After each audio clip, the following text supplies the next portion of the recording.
Are we really going to start the show with like a 4-minute diatribe against Twitter? I mean, that's up to you. I'm not against Twitter. You're against Twitter. You said that Twitter sucked, but you were kind of bound by the fact that you had to like promote shit. It's an objective fact that Twitter is kind of terrible at times. So, I'm just gonna roll with it, and we're just gonna record. Like one of my last tweets says, "Catch me on Mastodon, not having a tension headache every time I log on." I can't with you. I cannot with you. It's a good social media platform if you're into like gay people and furries. They're always the first ones to go to new social media. Gay people and furries are always the ones to go to new social media. It's true. Every time I've gotten to like a new social media that's not Facebook. Facebook's the exception that proves the rule. And every time I've been kind of on the ground floor of something, or even like close to the ground floor on something, it's always like web devs, LGBTQ folks, and furries. 100% of the time. It's always computer nerds, gay people, and furries. Now, follow-up question. How much of that is an overlap of the three? Like, how many people are gay furry web devs? Yeah. A lot. I know. A lot. I hate us. I hate that we've opened with this. Shout out to Mastodon. Shout out to Mastodon.social. Okay. Okay, we should probably start this for real. Speaking of furries, how about that animal in our latest movie? Here's the thing. If you're into reptiles, you're a scaly. Oh, I apologize for improper terminology. Yeah. Anyway, maybe we should... Well, you gotta give the people what they want, I guess. And I guess the people want this? I don't think so. But, Anyway, you thought we were dead? Well, we're not. Welcome to episode 32 of Stuck in the Middle with You, a podcast where two guys take a look at a critically divisive film and see what side of the consensus they fall on. It's like we never left. They did that perfect. I'm so proud of you. You really nailed it. I'm so proud to have a partner like you in my life who can. Oh man, listen to you. Well, I should probably take it now before you start dunking on me later on. I would never dunk on you. I would just, occasionally tell you you're wrong. Ugh. Just like as our normal relationship tends to work. Well, my name is Daragade, and the person promising to not dunk on me, but definitely will in the future, and probably over the course of this very episode, is Juan Barkeen. Say hi, Juan. Hi. Sorry, I'm taking a selfie right now with my microphone and my headphones. Except I kind of look terrible. I'm sorry, I'm having like a vanity moment, but also like I hate myself moment. Well, clearly our 8-month absence hasn't changed shit. At all. It's great. I love it. Now, right at the top, if you are listening to this episode and continue to have any interest in this podcast, we are eternally grateful to you for coming back. Because most podcasts, if there's radio silence for 8 months, they just stop listening. They unsubscribe, And if you're listening to this, that means either you haven't or you've resubscribed. So thank you. And if this is your first episode, thank you for joining us. Oh yeah, we're very excited to court a new audience. Our cold open involved talking about gay web dev furries. Now that's a very specific audience we're trying to court. I mean, we can change that in post, except we won't. So probably not. Anyway. Let's talk about our first film. No. Hold on. Time out, JB. We have a little bit of house cleaning to do. Do we? Yeah, we do have a little tiny bit of house cleaning. Now, the astute listener will remember that the movie that was supposed to follow up our last episode was Jacques Demy's The Pied Piper. Now, yes, that episode was recorded, but it got eaten by computer demons. And the salvage job took up a good chunk of our absence. That it did. Then the fall kind of happened. And then the holidays happened. And... I mean, the whole thing just kind of destroyed me emotionally and physically. To the point where I never wanted to record anything ever again. And yet here I am. One, well, here's the thing. One, you give yourself not enough credit because you're actually out there in the great city of Miami, Florida, doing actual, real cinephile shit, like actual community building with movies. Thank you. I appreciate that. So, in the grand scheme of things, that is slightly more important than this pod. I mean, I love doing it all. If I had more time in the world, I would literally just be a much happier and less stressed out person who is probably not still single. Um, plug. Hello, gentlemen. Yeah. Please come on over. Gentlemen, he's single. And very, very, ladies, very, too. very, very, very ready to mingle. I mean, listen, calm down. I have standards. I'm not saying you don't have standards. You know what's more important is the standards I have for cinema. Well, yeah, it's good to have standards for cinema. So, okay, so about the Pied Piper. We have a take on it, and we definitely will revisit it at some point in the future, because it's a sad episode to lose, because it was a movie where you could feel our appreciation for it growing as we kept talking about it. But we'll get to it eventually. That we will. I just wanted to postpone it because I don't like redoing episodes so quickly after having done them, and I realize it's been a year, but like, I don't want to rewatch The Pied Piper in this hot minute. So now we have a white whale. You know what's not a white whale? Oh, I can guess. A black mamba. Oh man, yeah, black mambas are not whales. And why do you bring up black mambas, one? Well, because it's a whale of a situation that people are dealing with. Boy. Hey. What movie are we talking about, one? What movie are we resetting the pod with? We are talking about Piers Haggard's Venom from 1981. Yeah, this is an early 80s creature feature from the UK. I don't have anything clever, so I'm just going to go right into it. One, what the fuck is Venom about? Is it about the Spider-Man villain? I genuinely wish it had been about anything other than what it was. Okay, it's a really convoluted film about numerous different things. One of which is like all of which takes place in the same apartment, more or less, except for like a couple of outside shots. Yeah, it's just kind of a bottle movie. It is about a German terrorist who decides to come to London for some reason that I did not entirely gather. And his posse and his two hostages, which are like a grandfather and a child who has panic attacks every once in a while, but apparently is like very, very prone to them, but barely has them while all this action is going on. I counted 2. Yeah, it's like, whatever, choices. We can discuss those later. So this terrorist, his posse, and these hostages are trapped with a black mamba in a house. And, like, they're basically stuck between a rock and a hard place because, like, you can't leave the house because the cops are waiting outside. You can't stay in the house because you're gonna die because the black mamba's gonna fucking kill you. And that's the whole movie. This movie's barely a movie. This movie is barely a movie. Wow. Yeah.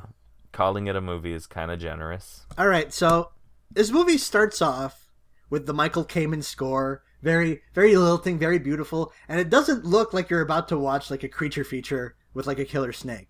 At all. They're really lulling you into this like fake British pastoral sense of security. Well, it's like you look at those shots of like them in the car, and it's like it reminded me a lot of like some of the shots in vehicles of like Images, and it was okay. Ooh, I'm really into this. This is kind of, like maybe it'll be more than what I expected it to be. It just looked like a trashy movie, but like, maybe Klaus Kinski is out here like elevating the material. He's not shown up yet, but like maybe. I have here in my notes, like, when we first, like, see the house, I think the idea is that it's supposed to be a kidnapping plot so they can extort the mom. I believe so, but, like... I think that's the gimmick. I understand that, like, she's shown to be... Like, they're obviously, like, bougie people. They got a nice townhouse. They got a maid, played by Suzanne George, right? I believe so.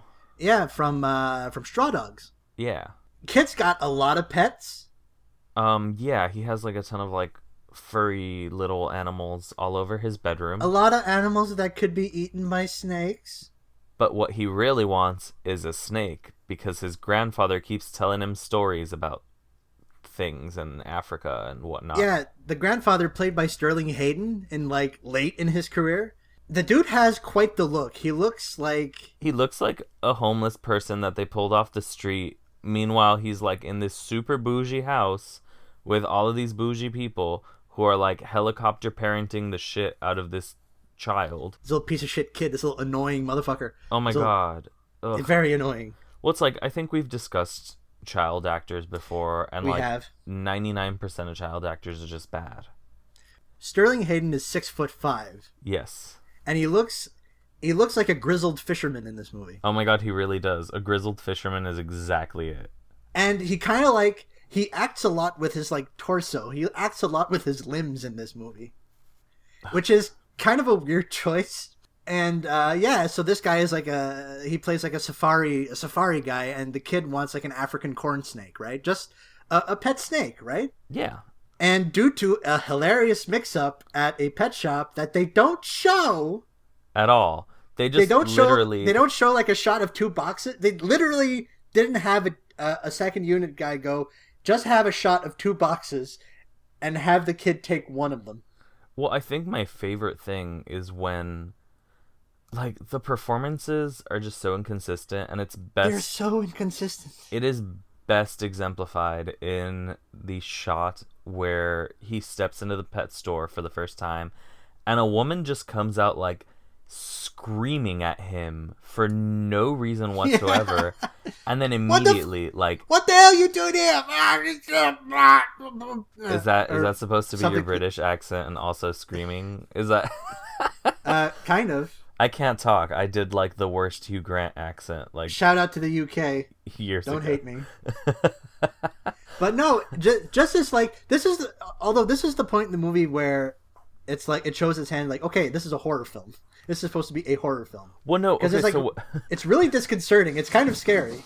well, what confuses me about that scene though is like literally within like a split second, she goes from like, "Oh, get out of my shop," blah blah blah, to like, "Oh, you're this that's boy. right. You're a customer." Yeah. Oh, well, I guess you're here for this.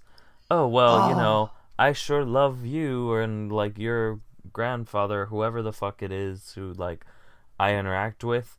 I don't remember who she interacts with, but like she just like, oh, it's those youths who come in here and whatnot, and I'm just like, this is so much. It's very right sweaty. now. It's very sweaty. Yeah, like Also, how the lead up to when he gets to the pet store is so weird because it's so uncomfortable. Like it's like he gets shoved into a taxi cab by Sterling Hayden, and Susan George is like, "No, don't go into a cab. We have to kidnap you later for our plan." Oh, she doesn't say this, but this is insinuated. yeah, And it's this whole to do, and Sterling Hayden just ships his grandson out to the pet store because he's got a thing to pick up. Why doesn't he go with him? Why? It's this screenplay is arse. yeah. It's To so bring bad. back your popular I don't know how popular it is, catchphrase. I mean, it was a catchphrase back in the day on Justin.tv. Shout out to the crew. Shout out to the people who watched 81 Fest. So he takes the wrong snake, and then we have a hard cut to the London Bureau of Toxicology. Oh my god, so this whole premise is so sweaty. Where we're introduced to Sarah Miles's character, who you might remember from Antonioni's Blow Up. You She's a toxicologist who is expecting the shipment of a black mamba. Mm-hmm. But surprise, guess where the black mamba ended up? Well, what the toxicologist ended up getting was the African corn snake, which is a perfectly docile pet snake. So that means... Bum bum bum. Yeah, you have to imagine me doing the Macaulay Culkin face in Home Alone. They got the black mamba. Kobe Bryant is in the taxi with him. I can't. Come on, I never make sports jokes. Give me that one. I mean, you can have it. I didn't realize that was, I guess, his nickname. That's one of his nicknames, yeah. Wow, that's a choice. Yeah, Yeah, well, here's the thing. He picked that nickname for himself. It's not like sports writers who assigned it to him. Oh, that's a choice. I'm on Kobe Bryant's Wikipedia page right now, and they've got his like list of like accolades. Mm-hmm. So it goes like 5-time NBA champion, 2 times NBA Finals MVP, NBA MVP, 18-time NBA All-Star, and it keeps going. Mm-hmm. And the last one on that list is Academy Award nominee for Best Animated Short Film for Dear Basketball. Don't fucking remind me. Academy Award nominee Kobe Bryant. Yeah, I tied it back to movies. Whatever. I'm not going to talk about a short film that Kobe Bryant is a part of. Is involved in? I mean, that's fair. I just don't care for it. I can see why people like it. It's like a very like easy Disney-ish kind of uplifting nonsense, and I just think it's maudlin as shit. Okay, that's fair. Well, back to something that is definitely not maudlin. No, God knows it's not. So one of the formal not innovations, but one of the things that this movie does to sort of shake the doldrums is what I like to call snake-o-vision. The snake vision is so bad. It's not great. I admire just like how scrappy it is. I admire that. Okay, let's smear the lens and like sort of tilt it a little bit and light it weird, and that'll be the snake's vision. It's one of those things that annoys me a lot about this movie is that like I think it's actually like occasionally really, really gorgeously shot. Yeah, it's got like interesting lighting. Yeah. Like kind of expressionist lighting at points. And like the first half when it's kind of just playing itself off as like a weird potential kidnapping crime drama, it's like the score is really good. It's really low key. It's like it's a well-made movie. And then the snake comes in.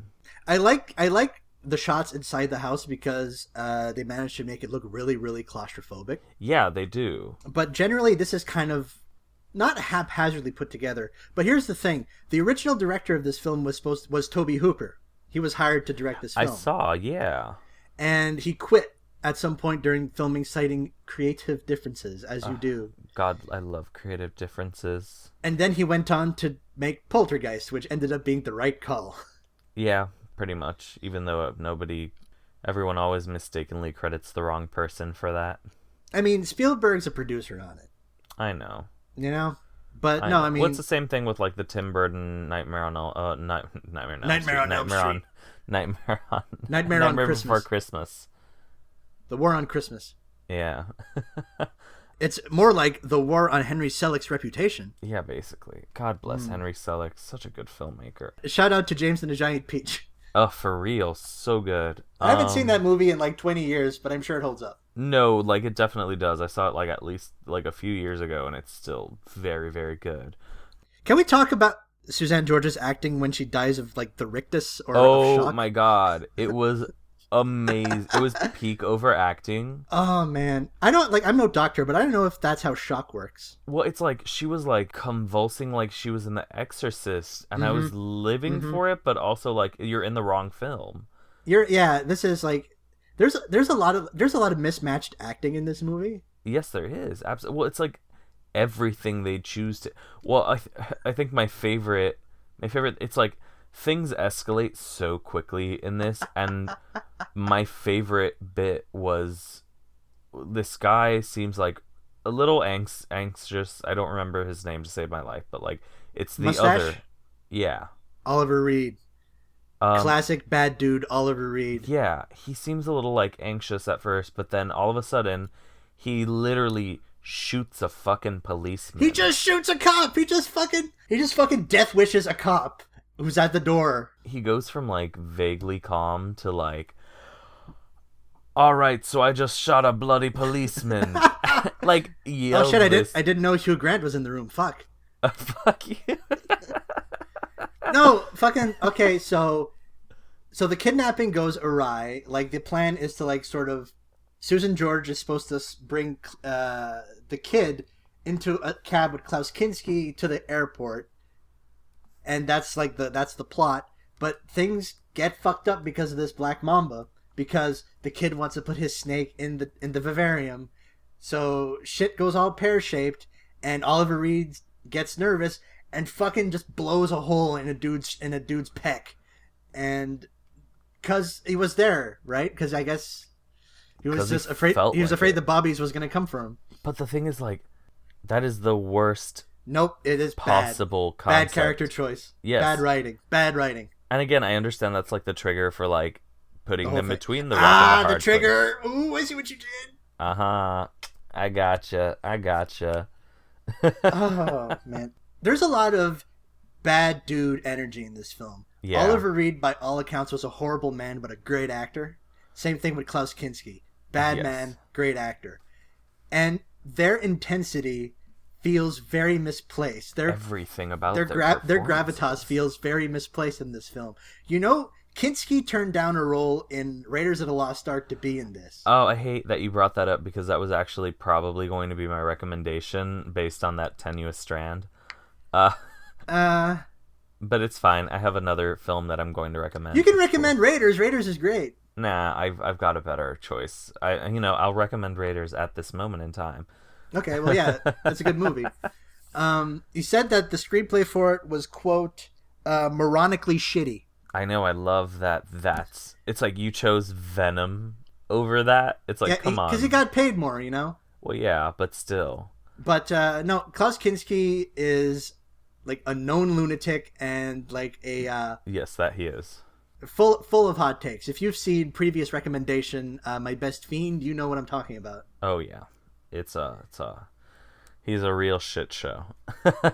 So their gravitas is really, really misplaced in this film. It is. I don't want to jump the gun too much because so it becomes kind of like this hothouse, like sort of claustrophobic thriller, and we're eventually introduced to our main cop character, played by Nicol Williamson. Now here's the thing with Nicol Williamson. I was going to dunk on the cops in this movie for having like this sort of generic doughy looking, just all these like weird British doughy looking dudes as cops. And I looked this guy up and he's like, consensus among critics is that he was the Hamlet of his generation. So it's like he was doing the opposite of what Ollie Reed and Klaus Kinski were doing. Like he was underplaying the whole thing. Oh yeah, without a doubt. I mean, he's not bad or anything. It's just like he looks like the human version of Wallace from Wallace and Gromit. Oh my god. That's such a good description of him. But, you know, whatever. I mean, he's like the cop, the negotiator, and... Oh, this movie also tries to displace as many women as possible. Like, it's like the mother is away.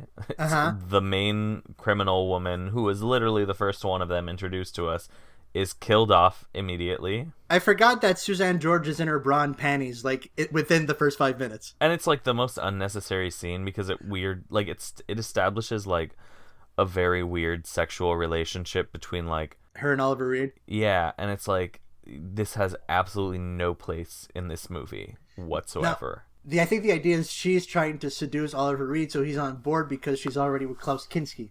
No, I get it, but it's like... You know them women, right? They're duplicitous. Yeah, but it has no place in the movie, though. It has absolutely no place in this film. It was entirely gratuitous. Yeah. No, it's... Ugh. Can we just talk about the part where Ollie Reed gets bitten the dick and get away with it? Yeah. All right. So Ollie Reed gets bitten the dick in the late part of this movie. After he's already, like, miserable and in pain, it's like he gets his fucking just desserts and also gets bitten on his dick. And man, and the prop snake is so... It's so bad. Lame. It's one point of articulation, the jaw. Yeah. But my favorite scene is like at the tail end where fucking Klaus Kinski goes method on this guy and starts to put the snake in a half Nelson. Oh my god, yes. And wrestles the shit out of it, crashes through a window. And that's how you kill both of the villains of the movie. Yeah, that's what happens. And presumably they go into a rictus shock, and that's that. And that's Venom. I understand that, like, a lot of films deal with how, like, criminals and their activities fall apart, but, like, this movie is so frustratingly inept at establishing any kind of relationship or tension about this. It, like, plays into so many of the tropes of, like, you know, like, criminals turning against each other, but then, like, it can't do anything with that because there's a fucking snake in the fucking house that they have to deal with. And it's like, had this movie not had the snake, maybe I think it would have been like 10 times more interesting. The worst part about this Killer Snake movie is the fucking snake. Everything related to the snake. And that's like the titular fucking character. Here's the thing. This movie is not as cool as the poster. Oh my god, no, the poster's so good. The yellow and black poster for this movie is so rad. You had sold me on this film via the poster. Just slightly. The poster. And Klaus Kinski. Kinski is always... I mean, Kinski can elevate a bad movie. I've seen Android. That's a bad movie. But Kinski's really good in it. And I like Oliver Reed. I mean, we've talked about The Devils before. That's probably the best thing I've seen him in. Yeah, definitely. And we've got, like, you know, Sterling Hayden, who's amazing, a legend. We've got... This is a real stacked cast. Sarah Miles, Susan George, Nicole Williamson, Michael Goff. Fucking Alfred's in this movie in a bit part. But, like, what happened? What happened? I mean, what didn't happen? This movie is a shit show. Oh, man. Here's the thing. I feel like if you get a couple of friends together and you watch this, you can have a good time with it. I don't know. I don't think it's that fun. I think it can be fun, like, because... I guess maybe it's not that fun. I wish it was more fun. I mean, maybe other people like it. I don't know. It has a little... It has a little flair. It could have used a little more flair. But I say that, but our boy Piers Haggard, the director, is mostly a theater guy, which is probably how Nicole Williamson got involved. Very possible. The guy has a fucking OBE for services to theater. Shit. But he came in to do a patch job, and I think that's what maybe did this movie in. That's very true. Toby Hooper realized halfway in what he was dealing with, absconded to do Poltergeist, and basically Piers Haggard's left to put the pieces back together. So that may be the thing that does this movie in. And I think with like a better snake prop and no passing of the directorial torch, this movie could have had legs, but much like a snake, it doesn't. I hate you so much, but I love you. I guess we can go to final judgments on this. Juan, what do you think of Venom? I'm unfortunately going to have to give it a rotten. I just don't think it's a very good movie. It's like, again, had it been more fun, I would have given it a pass, but like it's just really, really fucking stale to me. Like the whole time I was watching it, I was like, oh god, like it's just like kind of baffling how inept and insane it is. Ah, man. So yeah, I'm gonna have to go rotten as well. This is an amazing cast, putting a lot more effort into the material than it's worth. It's not wild enough to be fun. It's just dull enough to make you see the movie it could have been. Yeah. But I can't recommend this even as like sort of as like a laugh. Yeah. It's like you could watch something better with your time. Like I haven't seen Anaconda in a long time. Oh, Anaconda's so fun. But I feel like you're like what I thought this was going to be more of an Anaconda. So did I. It's like I wanted a fun B movie, and like that's not what I got. And this is not weird enough. It's not nasty enough. It's not anything enough. It's just kind of lame. Yeah, unfortunately. Oh well, they can't all be winners. That's true. It happens. So, let's get down to the final portion of our episode, which will be recommendations for the evening. Recommendations for better things. So, this was my pick. So, Juan, you're welcome to go first. Unfortunately, I stepped on your initial recommendation, which was Raiders of the Lost Ark. Yes. So, I'm going to go with 1981 as the year of choice because I everywhere I look it pops up as 81 except for like Ebert's site. I'll allow it. So, I'm going to recommend a different kind of creature feature. Is the creature a tree? No, it's not. Oh fuck, okay. I thought you were going Evil Dead. No, I'm not actually.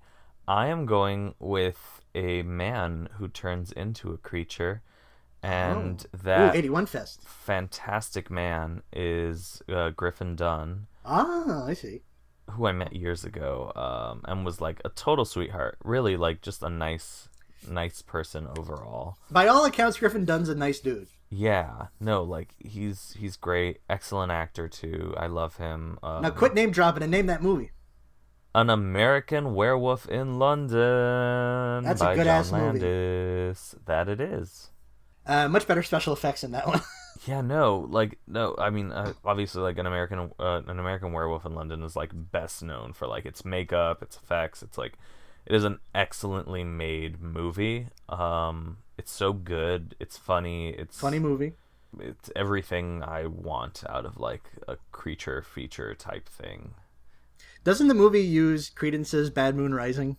I probably. Ah, fuck. You know, I'm a sucker for like on the nose music drops. Anyway. So yeah, that's my recommendation. You should definitely check it out. What would you like to recommend? I would like to recommend I'd like to take the easy route, if I may. Go for it. I am going to recommend a film. I'm gonna from the '60s, starring one Sterling Hayden, called Doctor Strangelove, or How I Learned to Stop Worrying and Love the Bomb, by Stanley Kubrick. A+, good job. That is, the more time ticks on, the more that movie will never be irrelevant. No, it won't. It's an excellent film. That movie will never not be funny. That movie will never not be incisive. Yeah. It's just rock solid. I mean, there was a point in my life where I was like, Doctor Strangelove. But no, that movie's rock solid. It really is, though. It's like, and like, I hate being one of those people who's like, well, you know, like, I don't think any Stanley Kubrick movie will, like, end up aging particularly poorly, but, like, I don't think they will. I just think he's, like, I hate saying, like, it's like every fucking film asshole always says, like, Stanley Kubrick's the best, but, like, it's pretty fucking great. Stanley Kubrick's pretty good. I mean, the proof is in the pudding, as they say. Yeah, you know, it's like, I'll never get tired of watching Eyes Wide Shut. Ride or die, my favorite Kubrick. Just saying. Man, I mean, there's days where I'm like, I mean, I know that 2001 is like the answer everyone says, but fuck, it's such a like a totemic movie. I get it. I understand. And I'm the asshole who picks like his least liked movie, but it's so fucking good. It's not his least liked. I mean, Fear and Desire or... Oh, yeah, fair. Fine. Yeah. Or Killer's Kiss or some shit like that, right? Fair. Yes, true. But some days I think Barry Lyndon, but Barry Lyndon is like... that's like the hipster choice. That's like, oh, my favorite Kubrick is like Barry Lyndon. I love Barry Lyndon. It's a great movie. Don't you know that it was naturally lit, Derek? Here's the thing. It's a fucking masterpiece. But the dude has like 5 masterpieces. Yeah, exactly. Okay, but let's stop talking about Stanley Kubrick and start talking about the next movie we're doing, Juan. What are we doing next time? Well, we are going to talk about this time. Next episode is my pick. Mm-hmm. And this is a movie that like I've loved for a lot of years, and like rewatching it now, like I still love it. I just, you know, like I can pick out issues with it. This is the 2005 version of The Producers by Mel Brooks, directed by Susan Stroman. Yes, no relation with Braun Strowman, the wrestler. I don't know him. Actually, you know what? Google Braun Strowman. Oh God, Braun. Like UN, like the I found it. Okay. It's just a big wrestling person. Yep. Who looks like he would probably like attack me in a bar somewhere. It's not my thing. Oh well. Right. Yeah, next time we are doing The Producers. That we are. So, thank you for listening, everybody, and I'll let Derek take us out with the lovely series of accolades that we've all Accolades? Yeah, I don't know. I'm just we haven't won shit. I've won shit. Thank you very much. We may be the worst podcast. I mean, no, we're really not though. It's like there has to be at least like one white supremacist podcast, which I'm sure we'll get into next week. Okay. We might be the worst film podcast. I guess there's probably white supremacist film podcasts as well. We're also diverse in that we are not just like 2 straight white men talking about movies. We are 2 men though. Yes. We are 2 men though. Fair. But I like to think we are literally the most common film podcast format. 2 guys talking about movies. Yes, we are. Fine, fair. All right. Anyway, take us out, Derek. All right. So Juan and I run a website. It's called Dim the House Lights. You can visit it at dimthehouselights.com. We publish reviews, capsule reviews, essays, all sorts of film-related goodies.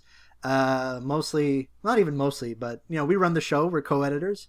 we contribute, and we also have regular contributions by our small but awesome writing staff comprised of Michelle Arf, Chris Mello, and Ross Burks. Juan's work you can find at a lot of places, but mostly the Miami New Times, and my work can be found collectively at my online portfolio, MontrealSchlockCity.com. That is Montreal, SCHLOCK City.com.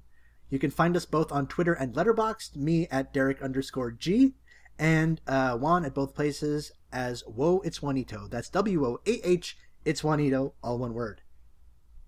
It's kind of fucked up that I remembered all of that after doing it. That's a little amazing, honestly. But my Twitter presence it has been diminished, but search around. You can find me. There's not a million Derek Godeyes out there. True. Well, today, Juan, we have a long day of podcast recording. We're going to do these back to back to back to back. So we're going to see each other right after we stop the recording on this. But you, dear listener, we will see you. And this time I promise it's true in 2 weeks. That we will. And have a great night, morning, or afternoon. Oh, God.